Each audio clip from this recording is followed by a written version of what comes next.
and gentlemen, let's go.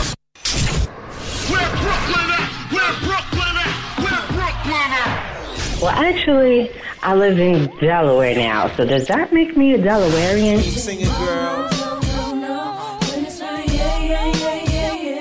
You know, Beyonce is my friend in my head. Jay my people sometimes, too. Yeah. I mean, like, be true, man. You know, when I was a kid, I had an imaginary enemy. Like, does that make me crazy? Life as P, presented by Say What Radio. Hey guys, welcome to Life is P. I'm your host, Phoenix Ash. If this is your first time joining us, thank you for checking us out. If you are a return listener, I love you, but you know I do, because I tell you all the time. And yeah, I know I'm funny about love because I just like to give it all the time, but hey, it's what it is. In the music world, Nikki Minaj dropped the album. I was going to leave it at that, but I feel like I have to say this. I never was a Nicki Minaj hater. I really never was. There were some verses that I was really feeling, some songs that I was like, okay, cool. I used to be a lyricist. So like whenever a woman is like spitting that fire, I'm like, yeah, that's what's up, yo. So at the same time, though, I never was a Nicki fan. Like, she never had enough in her catalog that made me be like, oh my God, this is my boo. Not like Beyonce's my boo. She'll always be my boo. She has enough to like secure me as a boo. So I wasn't like neither here nor there or whatever, right? And there's people that I really love. I love 3D Nati. You already know that. I love Remy Ma. Remy Ma, I just love her whole attitude when she spits. It's just the attitude that I'm like, yo, that's my B. But anywho, the thing about the Nicki Minaj album that was kind of disappointing to me is that, you know, she was the only chick doing it for a second, like doing it on the scale that she was doing it on. And there are always a lot of people coming for her neck. There's always a lot of people who are like, you know, in arguments with her, always people who say something, write something. They're on television talking about her and people, but that's like how rap music is, right? Somebody's always coming for your spot. It's the whole competitiveness of the sport. Rap is a competition sport. So that's why lyrics are like, you know, I'm the best or I'm better than such and such. So I expect people to come for your neck and come for your throne. That's just how it goes. With that said, I feel like your album has to be too tough. Like people are talking and coming for you and you like, I'm the queen, I do this, I'm on top. I feel like your album, you should drop like, everybody should pause like, hold up, let me go back to the studio. And it wasn't that. It was a lot of, you know, singing. It was a lot of like the same old that, not that everybody's doing it, but that she's done it. And she's oversaturated us with her stuff that I just kind of like, come on, boo. Like, I know you got it in you. Like, I know I called her boo. But you know what I mean? Different context. I'm just saying, like, it just got to be too tough. And it just wasn't tough enough. And then it was dumb long. And I'm like, yo, here I am complaining about all these EPs that are dropping. You dropped this dumb long album. I had to ask myself, is she trying to get out of a contract? Is that what this is about? Because I was like, this is dumb long. And I don't know why she was satisfied with this. So it's just me. I know there were people up and down my timeline was like, okay, I'm feeling it. I'm going back to bumping Noriega, and I'm just waiting for the next project for somebody else to make me go, okay, and it continues. So I don't know if that's like pivotal, if it means my summer's over. I don't know. But anywho, more on a serious note, what I'd like to talk about is somebody made a post the other day. One of my Facebook friends who I love dearly, she's such an encourager, and she talked about not letting her children, her girl children in particular, spend the night at certain people's houses because of not knowing their families or being very cautious around men and not wanting to expose them to some of the things that she was exposed to as a child in terms of adult men acting inappropriately towards her. And the reason why I say this as opposed to molestation or rape is because I didn't look at the post before I started the show, so I don't remember the specifics, and I don't want to misquote her. So I'm just going to say adult men who acted inappropriately, and let that cover a wide range of things. And then the question came up of, was I triggered? And I do have some issues in my past, but honestly, I feel like a large portion of the female population has a story or two or three or four where men have acted inappropriately towards them, whether it be when they were a child, whether they were a teenager, or even in their adult years. And as I get older, there are friends that are still revealing stuff to me that happened to them that I'm like, oh my God. And I think that the revelation is only coming out because we are trying to force the conversation and force the atmosphere of normalcy so that people who are experiencing these things don't keep them to themselves, because mostly they keep them to themselves because they feel so isolated. There's so many victims of molestation, rape, inappropriate behavior to any degree, whether it be by a man or a woman, or both. Or other children. There are people who have been molested by other children, other people their same age who, kids are trying to figure out things and they're using other kids as their guinea pig for curiosity. Trust. Trust. And I know this from experience.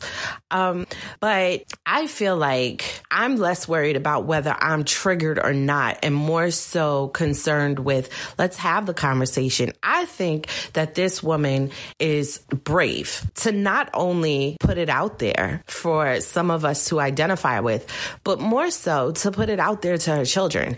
Like, she didn't give it in the context of some obscure thing and, oh, mommy's just overprotective. She had a story. And I think sometimes that's what we miss out on when we talk to our children or we give them cautionary advice or we explain to them why we are so protective. We miss out on the story. And sometimes it's because we feel like it's too gory or they won't understand it or it brings up old memories and it's too painful to go through. But the story is where the healing is. And I've talked about that before. And I think the story is also where the pre-healing is, right? So I think her children will be better for it because they know the specifics to look out for. They know the details to look out for.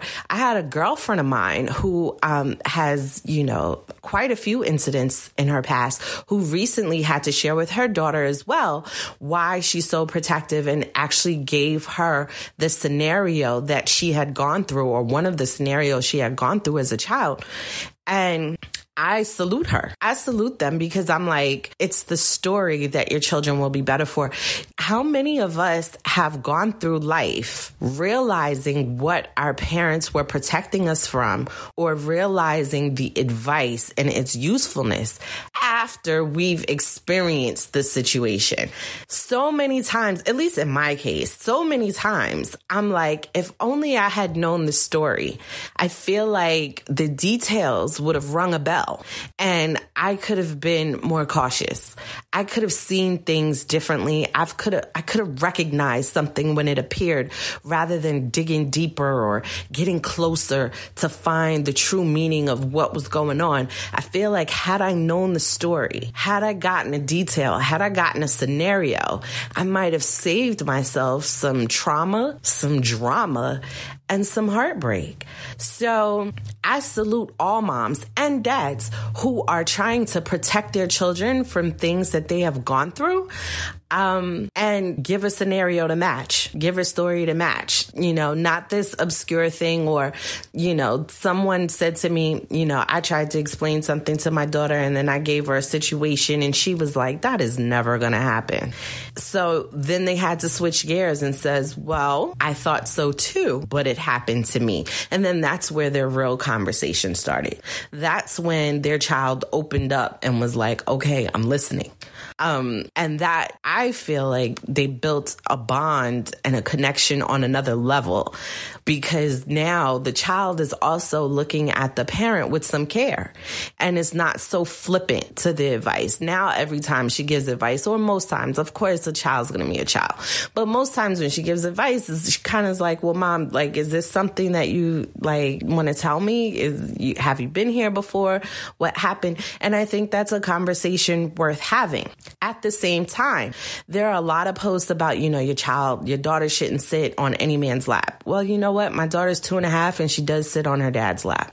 And I trust my husband wholeheartely. And because of my past experiences, I watch like a hawk sometimes. And sometimes I feel, like, gosh, I hope my eyes aren't accusing him, because honestly, from what you can never like know someone 100%, but I feel like I know my husband pretty close too. And I'm just like, he would never hurt any of his daughters. My daughter is his second daughter. He would never hurt them. He would always try to protect them. And so it got me to thinking about not letting someone else's experience define the boundaries for my household. So, like I said, I have my own experiences. So I'm cautious in a lot of areas where people think I'm overprotective. When my child was born, I was like, you can't come over here if you ain't have your shots. If you, didn't have your flu shot, you can't come over here. And people are like, oh my God, I'm just going to stay away from your child. Okay, I accept that. I'm okay with that, because she's a baby. And if she gets sick, she can't fight like we can fight. And I can't fight for her like that. So this is how I can fight for her. So I'm good with that. You want to stay away from my child, that's fine. My child doesn't want to hug you, I don't force her to hug you. My child doesn't want to kiss you, I don't force her to kiss you. If she don't want to say goodbye, I know it's rude, but I'm just like, she's going to get to where she's going to get in her own time. I do discipline my child, but there's some things that I'm just like, that's not a battle that I feel like is worth fighting. Like, she don't have to say goodbye to you. And she don't like to say goodbye, honestly, particularly when she's having a great time. She doesn't like to say goodbye. She'll say, see you later. But it's taken her a bit to say goodbye because she really just doesn't want to leave. But that's her personal preference and that's her personality. And we, we'll get to stages of maturity. She's only 2, so I'm not going to force her to be like an adult. She's not an adult, and I'm not going to force her to be like one.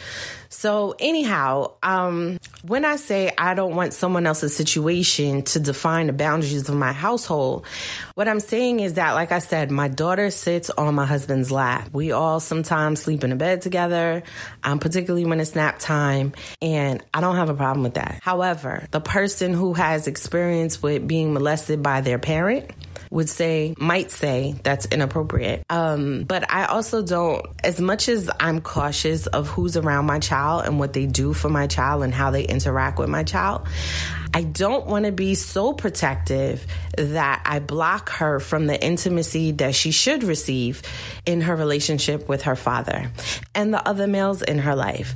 I want her to be able to be hugged, to be kissed on the cheek, to be told I love you, to say you're beautiful, to tell her you're brilliant. I don't have a problem with that. I feel like depending on your experience, you are going to determine what's inappropriate.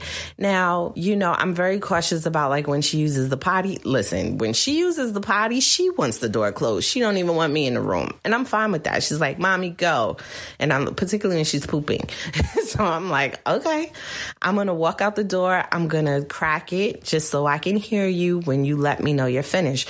So of course, like even from the time she was like 1.5 and she was at school and she was starting to potty train, I would say like, how come a boy and a girl are sitting next to each other on the potties in the bathroom? How come it's not all girls?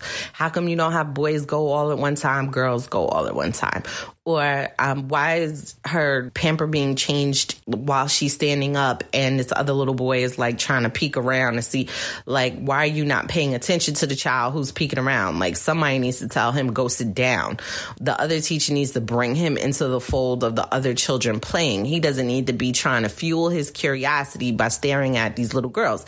And somebody will say that I'm making too much out of it. However, like I said, depending on your experiences, from being a child where other children were curious And, once they start looking at your parts, what's to say that they don't reach their hand out? And I don't know what's going on in your home. I don't know what's fueling your curiosity. I don't know what you're experiencing and what you will bring to school with you. So I'm very cautious about that. And I'm so happy now. Like, I see they got a little curtain up. They changed, people are going one at a time. I'm so happy about that because I'm just like, no, these kids need privacy. They need privacy. Yes, you are the teacher. You have to change them and all that. However, it shouldn't be so open that boys and girls is just coming and look at your poem and look at your bum and all of that stuff. Like, nah, that's too much. Too much. So, and then there's somebody who's like, well, I'm mad your child go to that school because they didn't know that in advance. And I'm just like, but they know it now. And they, I said something, so something's going on. So like I said, it's just, determination of your boundaries. And I feel like I want to express that because there are a lot of people who don't know where the line is drawn. They look at these Facebook posts or listen to people tell their stories and they want to shield their child, and rightly so. Rightly so. You want to shield your child from anything that would cause lifelong trauma and change who they are, change who they're meant to be, and, scar them. Like, why wouldn't you want to protect your child from that? Of course you would. But at the same time, I feel like, you do have to use your own mind. You can't go by the guidelines that somebody else set and say, well, I don't think little girls should, sit on any man's lap. I don't care if it's their father. Listen, I'm not in total agreement with that. Now, if the dad has some spotty stuff going on, or like there's something that is ringing a bell inside you that's like, yo, you know what, he's not to be all the way trusted. I will hope that before you plan to have a child, or before you sleep with somebody and take the chance of possibly getting pregnant and then having a child with this person, that it would not be someone that would make you think that they would hurt your child in any kind of way. And I know there are a lot of people who's like, well, I didn't know he was like that or whatever. I kind of feel like in most cases, there are signs for something, whether how he treats you, treats his sister, treats his mom, how women react to him or whatever, that sometimes when we really feeling somebody, we put to the side and we ignore. But I'm sure somebody got blindsided somewhere, I guess. Somebody. Either way, do what's right for your child. Protect them as much as you can. But at the same time, don't, in my opinion, remove the intimacy of a relationship with their father or the men in their family out of your fear and out of the fear of what went on in your house. Talk to your child and do whatever you can to let them know that they can confide in you, they can talk to you. And again, I think it's sharing the story, sharing the detail helps, particularly with older children, like teenagers or, preteens, sharing even if they're like 6 or 7, if your child can grasp the concept and don't know why they can't spend a night at Uncle Mike's house who has no children, there's, a story somewhere and you're like, listen, this is why I think it's inappropriate. That the day of because I told you so, I feel like now we know that that's not useful, because it's useful to some degree because you want to teach a child to just follow instruction. But at the same time, understanding why the instruction is given helps them learn to follow it. So I had my girlfriend used to laugh at me because from the time Sadia was a baby, she would hear me on a monitor just talking. I'm changing her. I'm explaining what I'm doing. She's like, that girl. And I'm like, but, I don't know when it starts. I'm no doctor. I don't know when she can start to formalize her ideas and really get the concept of anything. So, just put it out there. And sure enough, my child at 2.5 years old, whenever she gets a new toy, whenever she has anything that she's playing with, she's trying to figure out how it works, what it's doing, what else can it do? Can it do this? Even though this is what they said it was used for, can it be used for something else? And it fuels her imagination. I love that. And I don't know if that's what she came with or because I explained everything. I don't know. I love it though. And I don't feel like it's a problem explaining myself when I tell my child to do something or when I'm asking her to learn something. I often will follow it up with a because blah, blah, blah, blah.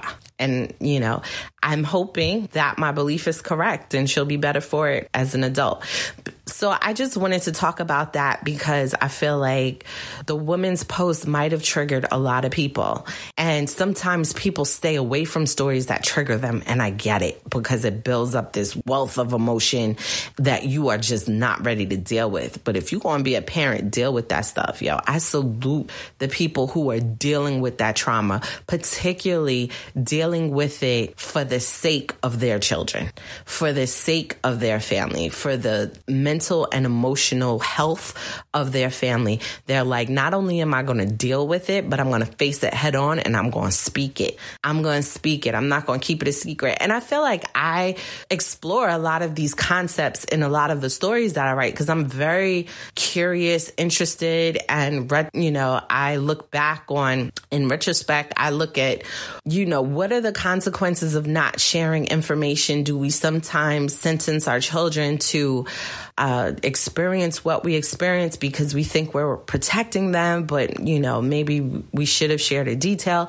So I explore a lot of that, you know, in my novel, In Her Makeup. It talks a lot about family secrets and how a lot of this stuff isn't revealed until something traumatic happens and the secret has no choice but to be revealed. And then everybody's got to deal with the mess of the explosion. Everybody, even people who had nothing to do with it or seemingly had nothing to do with it. They've all got to deal with the mess of the explosion. And it's just like, did it have to explode?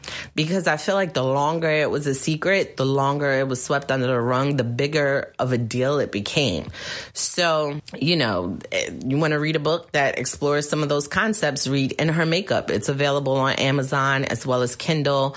I actually have a new book coming out that I'm about to release shortly. So that too is just, you know, talks about advice that's given that, like, what do we do with that? I don't know. So I don't know. You know, guys, I love story, but I feel like there's healing in story and there's pre-healing. There's, you know, you can prevent a lot of stuff by sharing story. A lot of things that we've learned, scenarios that we've never been in, we learn by watching TV, by watching movies, by reading books. We learn about those things and we get the opportunity to think about what would I do? And sometimes you get in a situation and you can't think straight and you can't brainstorm. But if you've thought about it enough, or if you thought about it enough in advance, sometimes you do something instinctively. And it's because in your mind, you were like, you had already planned, what would I do? And although you're not thinking consciously about it, your body just moves. And a lot of people can get out of situations. I've seen it happen. I've known it to happen. I've experienced it happen where I'm like, I don't even know why I did that. I don't even know how I got out of that. And it was because I had thought about the situation previous to and was like, you know what I would do? And I wasn't thinking straight in a moment, but I was able to move. I was able to navigate. So I'm just like a big fan of giving people as many tools as possible to live this life, because this life is not easy. And there's a lot of people out there who head ain't right and who come sideways. However, hopefully there are people in your life and people in your child's life who head is right and who love and who encourage and who help prosper and who help grow without hurt and without harm, or without intention of hurt or harm, or without trying to fuel their own twisted, warped fantasies. So I don't know, think about your children, think about your life, but base it on what's going on in your house and talk to your children, because sometimes you don't have the experience or you're not going by a Facebook post, but what your child shares with you will cause you to change what kind of situation you put your child in. You know, pay attention when your child just like adamantly doesn't want to talk to someone, adamantly doesn't want to go over to them. Like, why? Like, my child loves her dad, plays with her dad, but like, it took a long time to like I see she might be turning into a little bit of a daddy's girl, but not really. It's a daddy's girl in the terms of fact that her dad spoils her. However, mommy's clearly the favorite parent. But you know what? My husband's cool with that. He likes that. He's fine. He's like, he loves me as a woman, admires me as a woman, or so he says. So he's good with my daughter wanting to be like me, wanting to be up under me. He's good with that. However, there's somebody out there who is traumatized enough who's like, it was my mom who traumatized me. It was my mom who was the pedophile. It was my mom. Like, so for somebody else, that's going to be inappropriate. You see what I'm saying? Like, things could be taken so many different ways. So not that you shouldn't take heed, because I love these posts because they open your eyes and you'd be like, oof, I ain't even consider that scenario. And that's something I want to talk about with my child. But at the same time, like, you know, just be mindful of, like, are you building your boundaries in your life based upon a group of posts or a group of other people's experiences without taking your own in your own household and the people that you're around and taking into account who they truly are. And maybe do some prayers, some meditation, some soul searching, and I'm good with, like, even before my husband and I got married, I had conversations with his mom, with his sister. You know, we were friends, so I talked to his baby mom, other people that he dated. Like, so I felt like I got a pretty good picture of who he was and what his flaws were, because he's not perfect. Neither am I. However, things that he may not have known, like, let me call attention to this because as a woman, this may be inappropriate or this feels uncomfortable. Or do you see, like, what this looks like now? Like, you were younger then and you saw it one way, dude in the hood. Did he, in his 20s date girls that were 18, 19? Yes. 17 maybe? Yes. But it's a different mentality then. And then when I talk about it with him now and he looks back, he's like, damn, like, what was I doing with that young girl? You know what I mean? So, like,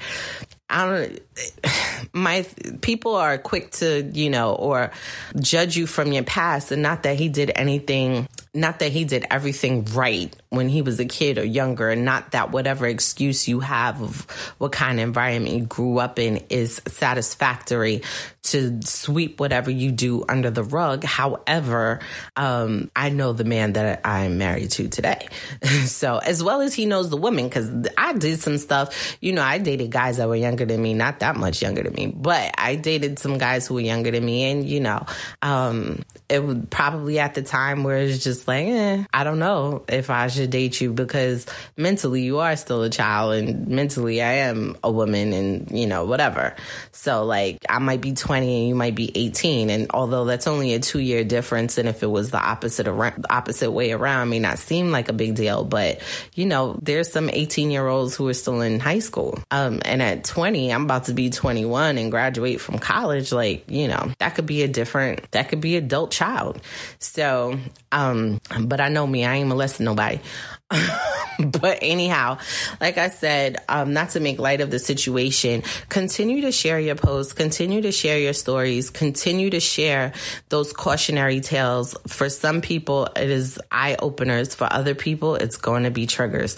But I think you need to continue to have the conversation, because we need some normalcy around the conversation. Hopefully, if we have enough of the conversation, it'll be people who stop trying to get away with foolishness because they think you're going to keep it a secret. It's less easy to convince a victim to keep it a secret if she feels like he feels like there's a community of people who not only support but understand, but get it, and then have their back and have resources to help them, get out of the situation, or just, alert someone or whatever.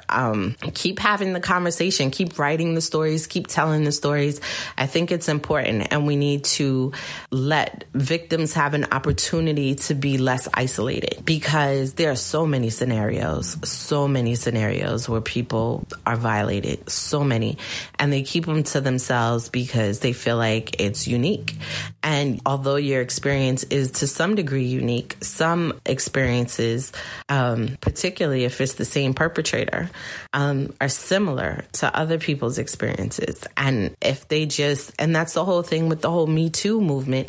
Not, people are like, oh, this whole Me Too thing or whatever. And I'm just like, yo, you's a sucker if you mad at that. You's a sucker if you mad at Me Too. Word up. Because this is the opportunity for victims to feel less isolated and to support each other and to hopefully prevent the number of victims from growing. Like, stop. We don't want it to grow. We don't want it to double, triple.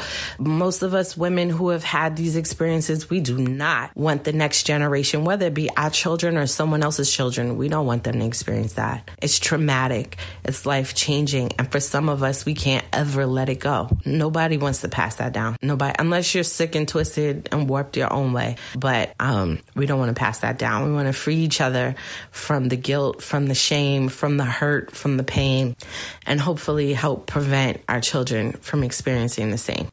So anyway, that's my bit of information. I know it seems like I'm on a couple of sides of this fence, but I'm really not. I'm really not. I really just want us to protect our children, but I also want to protect our children from coldness. It's a very fine line, thin line to walk. And if you don't know how to walk it, that's fine. Take the side of protection all the way if that's what's best for you, because if you don't know how to walk it, don't put yourself in a situation where you trying to force it and then something happens and you attacking yourself. Don't do that. Don't attack yourself. If you don't know how to walk the line, you walk it the best way you know how, and you share what you know how, and hopefully you can get help and you can get healed and you can pass that. I'm tired of people passing pain onto their children. I'm like, let's pass some healing, let's some preventative care, preventative heart care, preventative mind care. Let's pass that on to our children. So anyway, that's my bit for this week. I thank you so much for joining me. I really love you guys. I'm so appreciative to everyone who has purchased In Her Makeup, as well as my motivational book, Long Neck Bottles. I'm working on an audiobook, so hopefully that's going to be released soon. Yay! In Her Makeup, I don't know if that's going to be an audiobook. I don't know. I have so many other things on the horizon that I'm not sure if I'll ever circle back, but I will do what I can to keep you guys entertained and then keep putting content out there. If you want to get at me, please do so at P Writes on Twitter, as well as at P Writes on Instagram. Check out the business page, Passion Books, and that's P.ASHENT Books on both Instagram and Facebook. If you have some content you want to share, or you want me to talk about a certain thing or whatever, feel free to let me know. You want to continue the conversation, or are you truly opinionated about what I said, do not agree, you do agree, you want to, bounce some ideas around, get at me. I love to run my mouth. So until next time when we could do lunch, peace.